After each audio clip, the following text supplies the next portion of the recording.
All right, everybody ready? All right, Solver Studio. What are you supposed to do?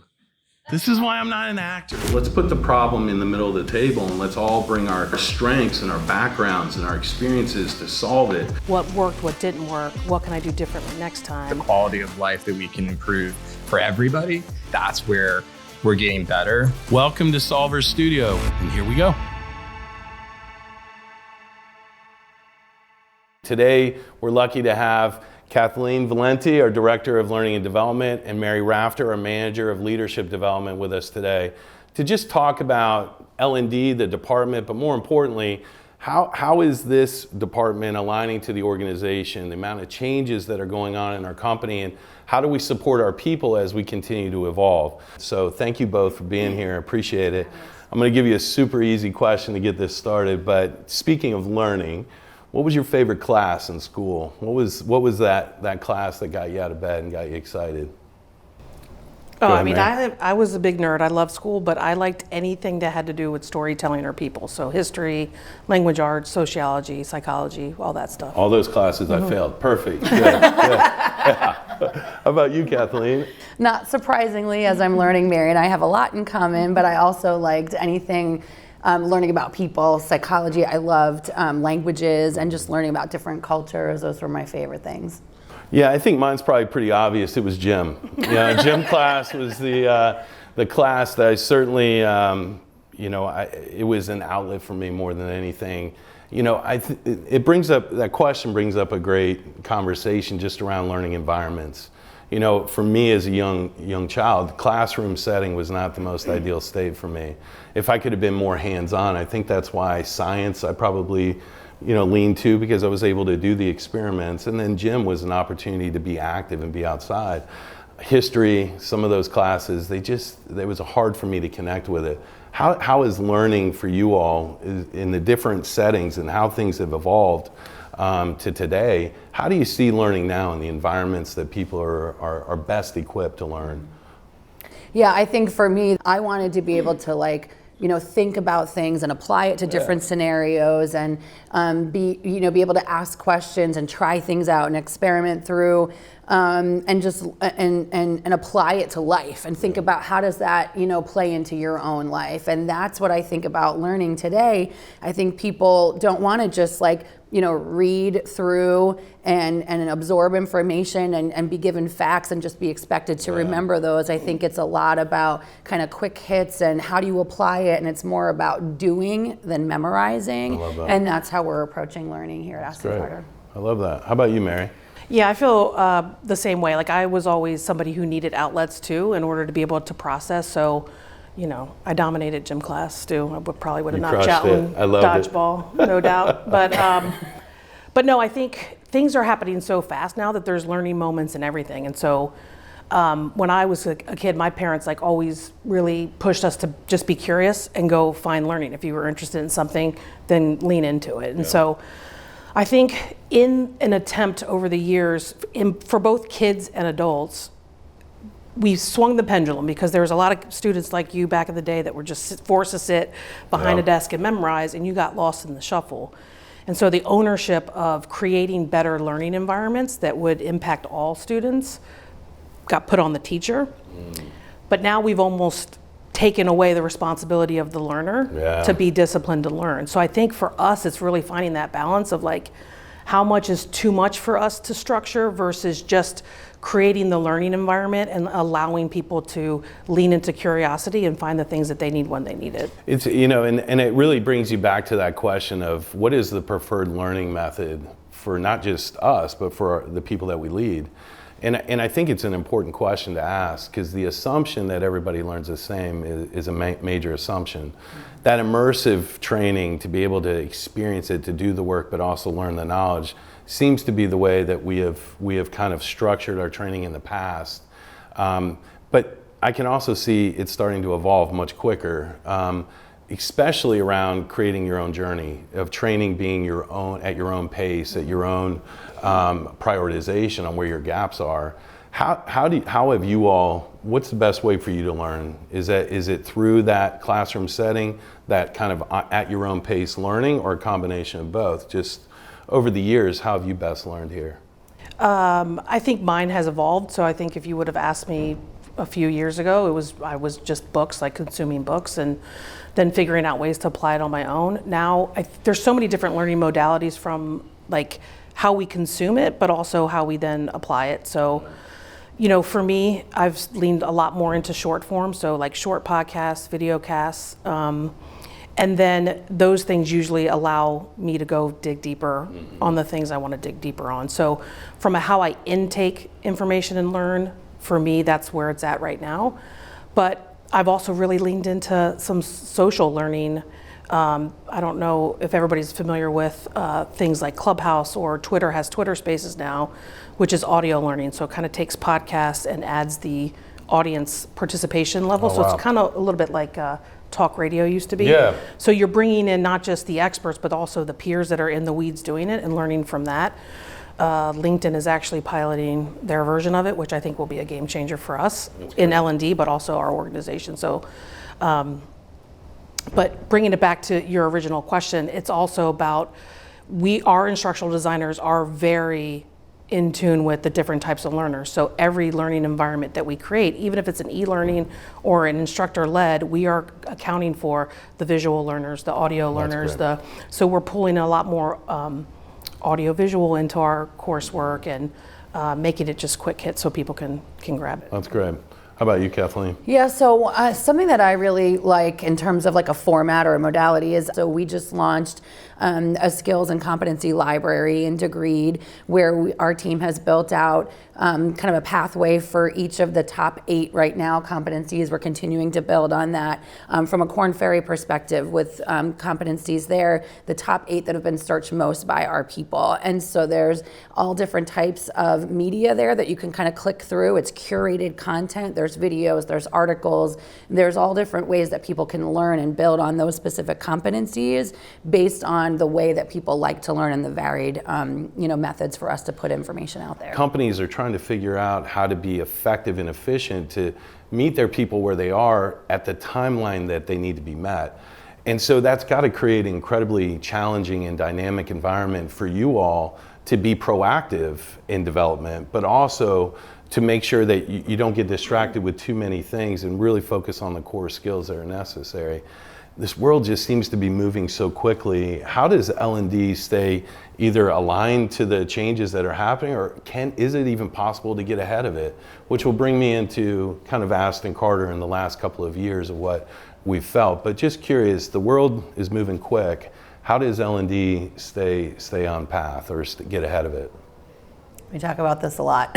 We talk about it a lot. And, how do you curate content quick enough to get it out in front of people before it's antiquated? And we were talking the other day about, the idea of like people sharing best practices and pulling together subject matter experts, and even the phrase best practices is almost antiquated because there is like no one best way to do things anymore. And as soon as you say like, this is the way, that's old news and there are better ways. And so Mary and one of our instructional design manager have built out a really exciting series for us that is called Ask and Learn. It's a leadership series where we are pulling together some of our subject matter experts who have proven experience in certain, core functions of the leadership job, and allowing for those leaders to talk through how they approach certain things, and invite attendees to the series to ask questions and talk through things in the moment, where we can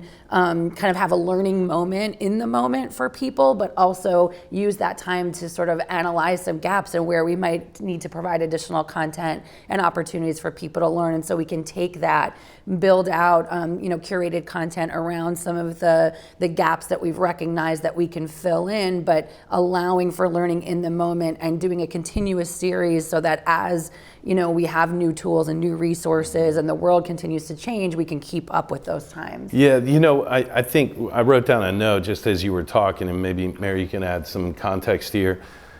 It's about the information getting back to you all in regards to what's needed, right? What's that vehicle to be able to hear from the masses in regards to where our gaps are? How does a company create that two-way communication train that usually, right, it's a top-down initiative within L&D. Organizations pick some strategic initiatives and you build content around it.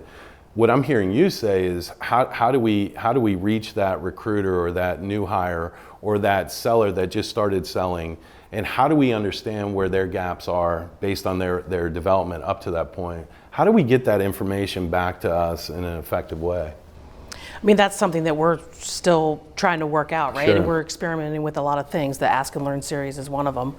But we're also trying to help our offices create their own learning communities. So we've been thinking about putting together a learning council, because to your point, like it used to be, here's the gap, we got it from leadership. We would do our analysis, we'd go shadow some recruiters and sales managers or whoever and try to really pick apart, and then we worked for a couple months to put out a instructor-led training that covered all those gaps and shared all those best practices. And that's, if we try to do things that way now, we're already behind. And what we know now through adult learning theory is that 70% of the learning has to come from on the job.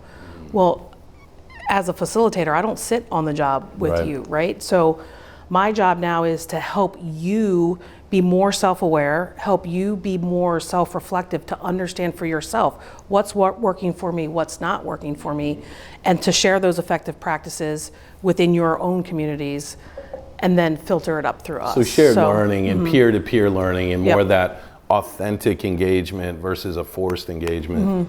And I think collaborative.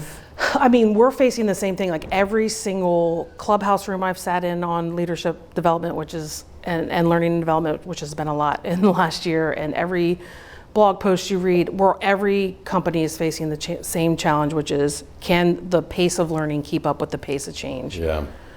And it's incredibly difficult. And so because of that, every individual employee has to take ownership of their own learning. It's critical. I read somewhere the other day where somebody said learning is the new working. So if you're not proactively putting time in your calendar to learn, to actively go out and get something, whether it's 30 minutes a week, like you're doing yourself a disservice. There's no chance that you can keep up with your own job and your own level of expertise. And if you're waiting for us to give it to you all the time, then you're already behind. So we're falling behind as an L&D team, but our people are also falling behind. I couldn't agree with you more. And I think, for companies that are out there, I think, culture is just such a big part of this conversation, and the type of leaders that you're empowering and the type of certainly atmosphere that our people are learning in. And you think about the importance of that learning culture in our local leaders creating an environment where people have the motivation and the tools to be able to self-direct and self-develop. But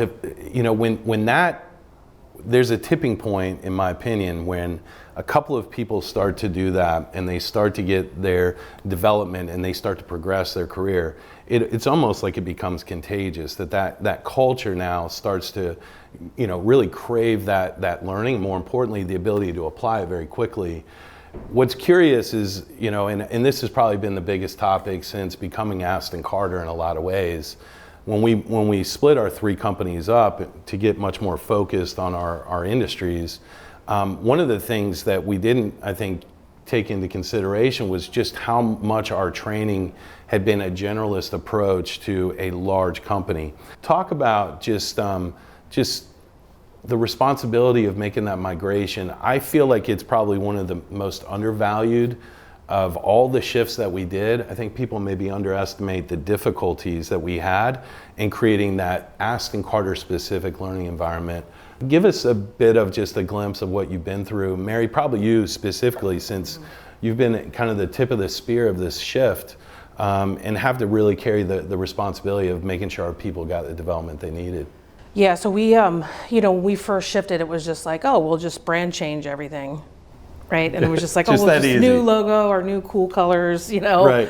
And then it very quickly, it was like, well, we could spend time just rebranding and putting Aston Carter on all the old legacy, training materials. But it became really apparent that if we did that, it would be a colossal waste of time. Like we had to really, to your point, tear down our entire structure and our mindset on how we were going to build training. And so it took us a little bit longer to rebrand because we were rebuilding.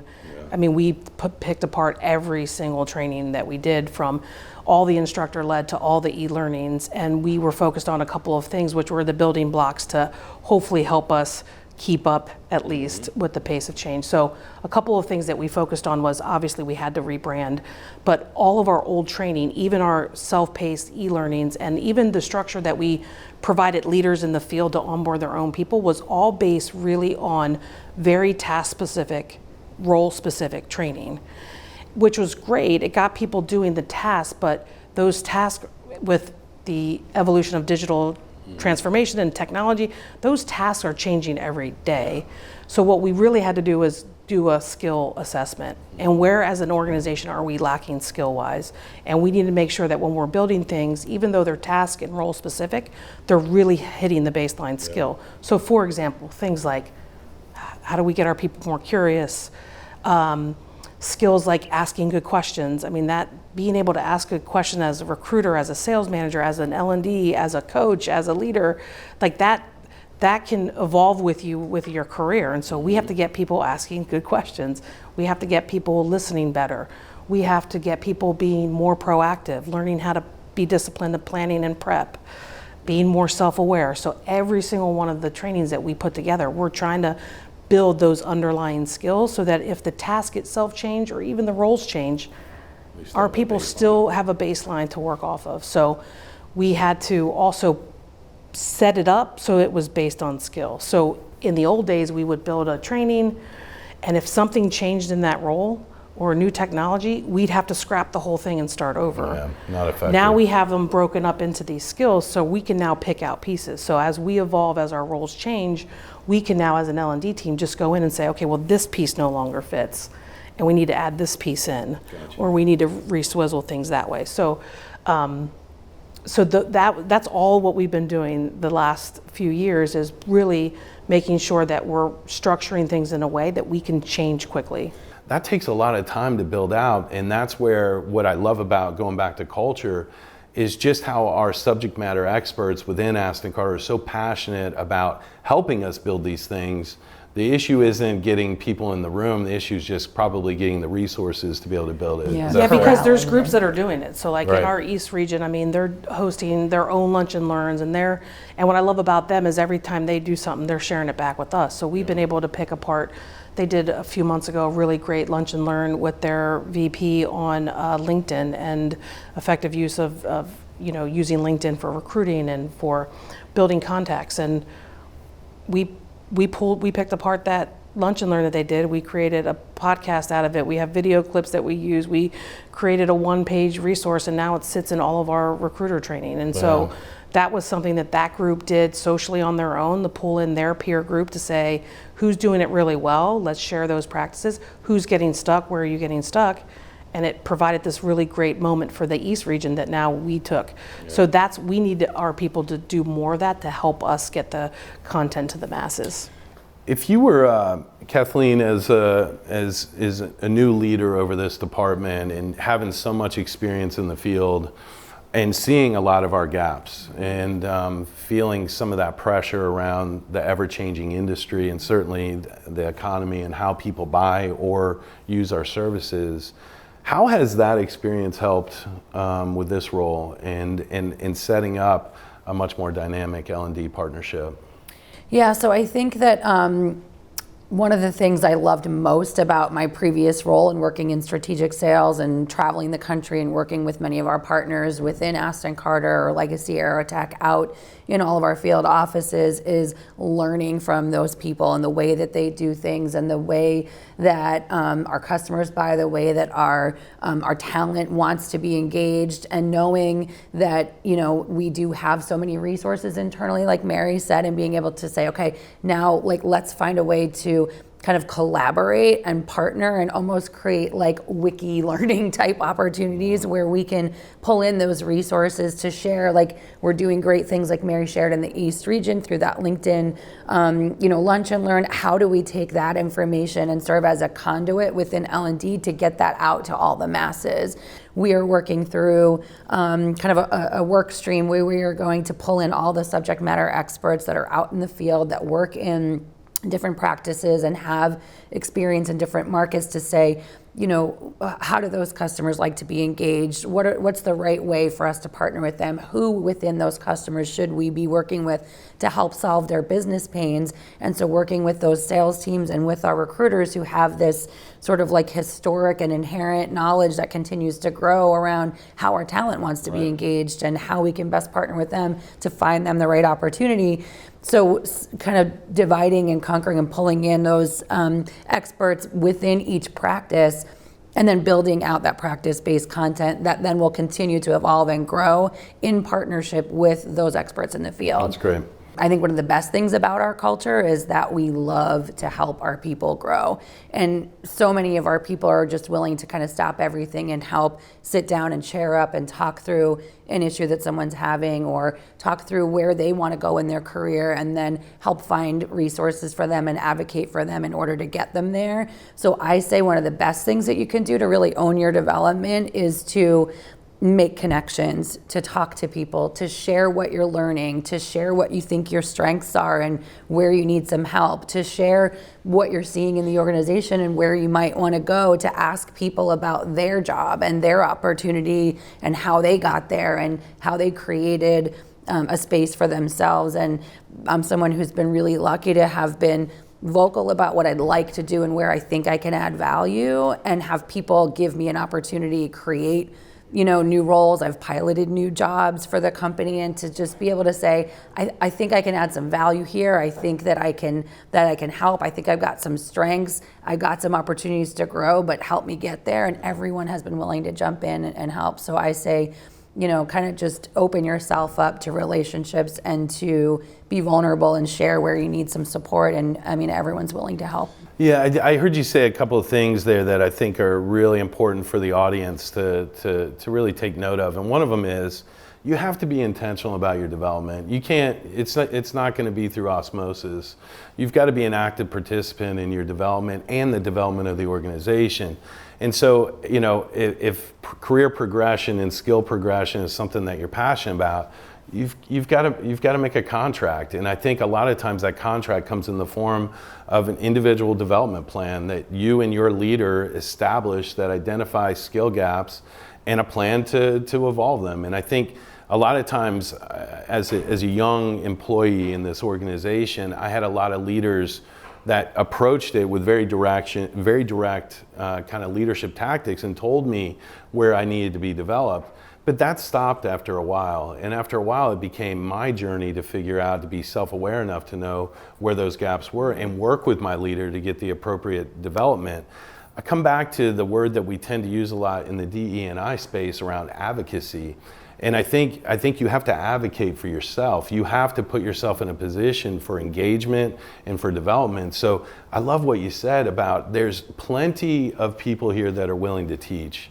I think that's one of the best parts about our culture, is the fact that we care deeply about the community and we want generations to have a better experience than our generation. And that is such a powerful cultural component for learning and development. But if you're waiting for it to come to you, I hope I empower the majority of the people that are watching this to understand that it's a contact sport, that you have to get involved with development. All of it's there. It's your ability to learn it and apply it. Yeah, and I just to add a little bit of like additional like practical application advice to what Kathleen said, is that when you come in, like there's a very structured onboarding, especially for our core roles, and we need our leaders following the onboarding, for one, that's outlined, but also each individual learner has to set aside time for that self-reflection. So I would encourage everybody, all of us, to have those moments throughout the day, whether it's 5 minutes, 10 minutes, 30 minutes, Absolutely. where you're reflecting on, hey, what was my intention today? What worked, what didn't work? What can I do differently next time? If I don't have an answer for the what can I do differently next time, go find a peer, go find a partner. And I also think that everybody needs to have a mentor and or a coach, and everybody should be a mentor and or a coach. Whether you're a month in on the job or 18 years like I am, find somebody to teach back to. I think that's the quickest way to really solidify skills. And I just think we need people being more active in that. Yeah, you just reminded me when I started with the company many, many moons ago. I remember I got hired in my first week. I was sitting in the pit and the president at the time walked by and asked me to assess somebody that had literally been hired 2 days after me and wanted to know where I thought their gaps were. And I remember saying, we're in the same boat. They go, no, you've got 2 days more experience than they do. What could you have taught them that they need to know? And that idea that we all have something to offer. We all, regardless of your tenure, you have a lesson to be able to pass down to the next generation, and we should be very proud of that. We should be proud of that transfer of information. That's how legacies are built, and that's certainly how companies are built. I love it. When you think about one of the biggest, I think, challenges in the current environment is really around leadership. The tactical training, I think we have a robust plan on how to get more skill development training to our people. But in the current world, leadership is probably one of the most challenging responsibilities, I think, ever. I think it's always been a difficult job, but nowadays it's harder than I think it's ever been. Not just leading through the change that we have as an organization, but the world and how the world is evolving. How is Aston Carter approaching leadership? Mary, I know this is something that we as a leadership team are extremely excited that you're taking on full time. Talk to me just a little bit about what is our methodology around leadership and where do you see that going? The foundation of the leadership training is the 3D model. That is the foundation for everything that we're doing, and it lands well in the sense that people understand that concept of holding the space of expert, manager, and leader. But when you start to get into the nuance of how to be balanced in that, it gets real tricky, especially in a world that's telling us every day we have to be empathetic, right? Which is so important in that compassionate leadership.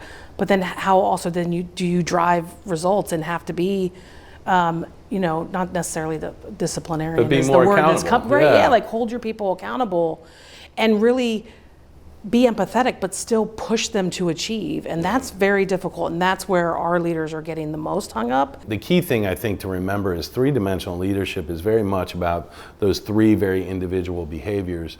But at the end of the day, the art form, what we're striving for is to be a three-dimensional leader in every interaction, to where we're able to impact that expertise, that we're able to drive that personal accountability, and all the while continuing to drive people to their why and to their ultimate goal. Those things, I think, it took me a lot of years to be able to get to that place. And I think what I love is the way that our training and the way that our leaders are allowing people to kind of evolve into that ideal situation of being three-dimensional. And we're building that model into every one of our trainings now. It's not just at a leadership level. It's at every stage where we have a learning opportunity with our people, we're talking about that model and what that looks like and how to start thinking that way and really doing some reflection on where was I in that moment? Was I leaning here where I maybe could have been there? And so we're talking about it so much earlier on with our people so that it starts to feel more natural over time. Yeah, the three-dimensional construct applies regardless of title or tenure, yep. Right? And regardless of role or function. And so I think it's a phenomenal baseline for the development that you've been creating. Switch gears just a little bit, just a couple more questions. But one, I'm hearing a lot throughout Allegis Group and really even outside of Allegis Group around the importance of continued learning and almost aligning incentives to the learning and the experiences that people want to have. Any thought around how we align performance, how we align development, and what the value is to the organization? This is a new concept for our company around, potentially compensating people differently based on the course that they've taken or the experiences that they've had. Talked about that infrastructure, more importantly, that philosophy. How do you all find that for Aston Carter? Do you find there to be a match there? I think it makes a lot of sense to incentivize people who are truly upskilling, right? So truly going out and learning new skills and applying them on the job that are making them better. Like, I think there's a lot of value in that to encourage people to continue their own growth and their own opportunities for career paths. I think it makes a ton of sense. Where I'm, where I think a lot of us are struggling is making that connection to truly building skill versus just rewarding additional knowledge, right? So how do we balance like giving somebody a true certification that's going to make an impact and the result that that'll have on performance versus just incentivizing people to listen to a podcast, right? So that's where we're kind of balanced. I think it will work for us in certain pockets for sure, both internally and externally with our contractors and talent. But I think there's a lot left to be explored there, but I'm leaning in hard on it because I think it'll matter. It will, yeah. Yeah, how about you, Kathleen? Any thoughts? Yeah, I mean, I think totally agree with Mary that there are, the right ways and maybe wrong ways to use those incentives. And I think that we want to be able to see people continuously developing themselves, but then applying what they're learning, and improving the way they engage with our clients, the way that they solution for our clients, the way that the services that we provide, the way that we engage with our talent. And if we're really truly driving growth and results, those are the behaviors that we want to incentivize. And I think there's room in it for both, right? Because I think the badging and the gamifying it really encourages and motivates people to learn. And so I think that there's a place for it even with that. But when you start talking about incentivizing through money or compensation, that's where it's like, okay, we have to go above just motivation, and we have to make sure that we're really, adopting the right skills and behaviors, and it's making a business impact. So last two questions, and then I have a personal question I'll ask you to wrap this up. Make you a little nervous. The external market, what I've learned over the last 2 years in this role is that we're incredibly hard on ourselves. We take nothing that we do we feel is significant, maybe in the industry or out in the marketplace. And I think L&D is probably one of those examples that we've been incredibly hard on our programs and process. We're seeing a lot more customers asking us our abilities to support them in this space. What are your thoughts around that? One of the ones that has come up a few times is around DE&I and some of the DE&I training that we've done here, and how some of our customers are eagerly wanting that. How we onboard people, maybe some of the three-dimensional leadership things that we're doing. How do you see our internal programs being a conduit to helping our customers solve some of their internal challenges? That's a great question. I mean, that is definitely a top priority for us, and we're doing it now. We're doing it now for customers where they've heard about our DE&I training and they've said we need to do the same thing. We have some content, but we don't know what to do with it. It is antiquated. We just got like a bunch of stuff on paper, and what do we do with it, and how do we make it really accessible to our people and engaging? And so we're doing that for customers now. I think a lot of the series that we're talking about and the different things, like working with customers for the last 18 years and helping them solve business pains and realizing that they are struggling to answer a lot of the same things that we're doing here with how do we keep up with that pace of change. And I am blown away by what this team has been doing, and especially talking about the last 2 years and all the change that's happened. I was working with customers through the whole pandemic around how do we rebuild all of our training and make it virtual? How do we take content and deploy that virtually? And then they're realizing this content's not really all that interesting. How do we make it more interesting to engage our people, because we're losing them because they're at home and they have so many distractions.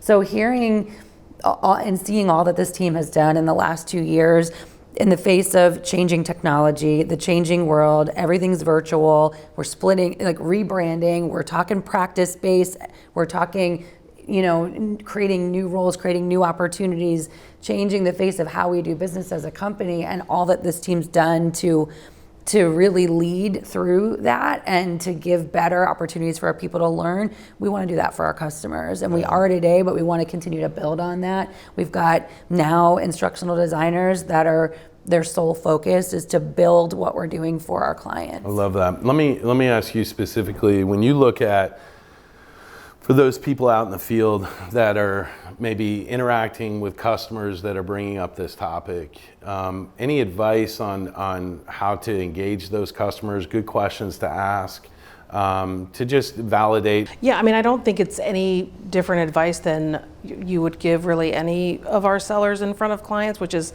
uncovering pain points. So the same questions that we're teaching them for that, just lean in here, which is, hey, what's working, what's not working, what's your biggest struggle, what have you tried before, right? All of those questions help us like better understand the client's need. And then to your point, oftentimes, even internally, oftentimes we already have the answer or the thing. It just needs to be communicated more. And even with our own clients, I think a lot of times they don't have the benefit. Like we have a huge luxury here to have the L&D team that we have, especially with the instructional design team that we have. And a lot of our clients don't have that. They have L&D teams, but maybe not access to instructional designers. And so a lot of times the clients already have the answers. It's just a matter of us helping them to organize it. They already have it. They just need our expertise to help repackage it. Okay. And so just asking, what do you have? What's working? What's not working? Is probably the easiest place to be for that. Love it. We've covered a lot. We've given the audience a lot of content, I think, to really consume. You all have done a great job here, but just anything that may help somebody that's out there that's looking at both of you, certainly as role models, but more importantly, how can we impact some people today from a hard standpoint? That's a big question. Yeah. And we didn't prep for it. No. Yeah, I mean, for me, I guess created like a personal philosophy. God, it's probably going on like 10 years now, and that's just where I always go back to. So it's be kind, stay curious, and have fun. And so that's where I always go first. So like, where are those moments where a small act of kindness can change somebody's day, whether it's a smile or just whatever that looks like. So I think even as a leader, it always starts with just be kind and respectful to your people first. And then for me, staying curious is I think I told you I was a nerd in school. Like I love learning, but for me, staying curious is more than just going out there and learning. It's also seeking to understand. It's also sometimes just showing up and paying attention. Yeah.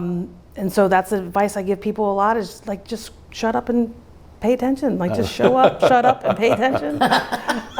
People are getting tattoos of that. Yeah. And then for me, fun. Like Stu, you and I have talked about this before. Like I've always been this way, but I'm getting to a point in my life too where I want to be challenged and I want to be pushed out of my comfort zone. But for me, there has to be some element of fun to it. Yeah. And I just think that we need to create more opportunities where we can be a little light and a little more fun. And I think that creates an openness to learn and grow.